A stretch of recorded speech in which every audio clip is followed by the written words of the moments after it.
bad idea. Can your dogs get food poisoning? Just like if you ate meat that was green and nasty in the fridge, don't think that your dog can eat that and not die. So I have had 2 cases of people saying, I thought my dog could eat totally spoiled meat, and they killed their pet. So all of those scenarios are potential pitfalls that I'm hoping to avoid by just educating you about them. So needless to say, fuel matters. You need to supply raw, unadulterated antioxidants to pets. Living foods don't require any chemical preservatives, so you're not getting any of those words. When you flip over the back of your dog cat food bag, you need to be able to pronounce every word on the bag. You need to know what it is. If you can't pronounce it or spell it, don't feed it.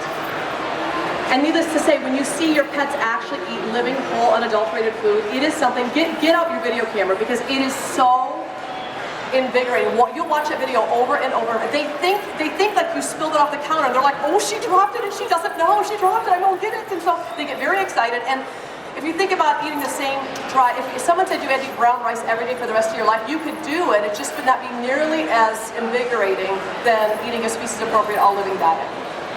So, my conclusion, dogs and cats have consumed raw meats for thousands of years. They thrive when they are nourished in a way that's biologically appropriate to them. They do not thrive, and they do become metabolically stressed when you feed them foods that are not appropriate. And most importantly, there are risks to all types of food. So just make sure that you know the company or you know your recipe well to be able to do what's ultimately best for the animals that you're caring for. Thank you very much for attending. Okay, so I think we have time for maybe one or two questions. And then I have to fly out. I believe that she has to fly I'm out. running to the airport. Hi, you mentioned that fish wasn't good for cats. Is that in the raw form as well? You don't feed any fish to cats? I don't. Could you tell me why? Well, because it's not their evolutionary diet. I shouldn't say no fish. Kitties evolved not hunting fish from the ocean.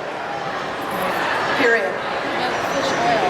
So, omega-3 fatty acids. So here's the scoop. Every now and then, like I will feed sardines packed in water to my dogs.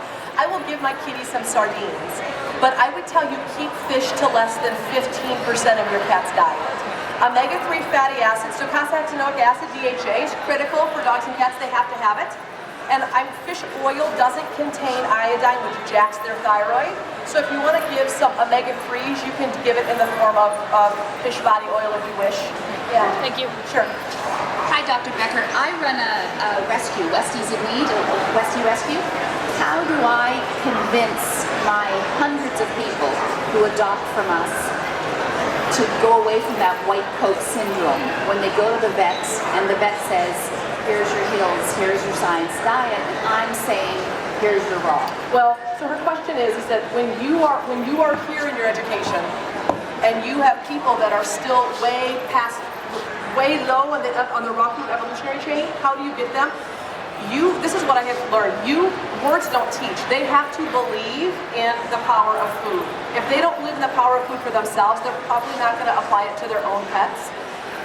The best thing you can do is educate them in small, consistent doses to be able to allow them to see that food does matter. Rescuing Westies, you have a lot of itchy, bald, inflamed dogs.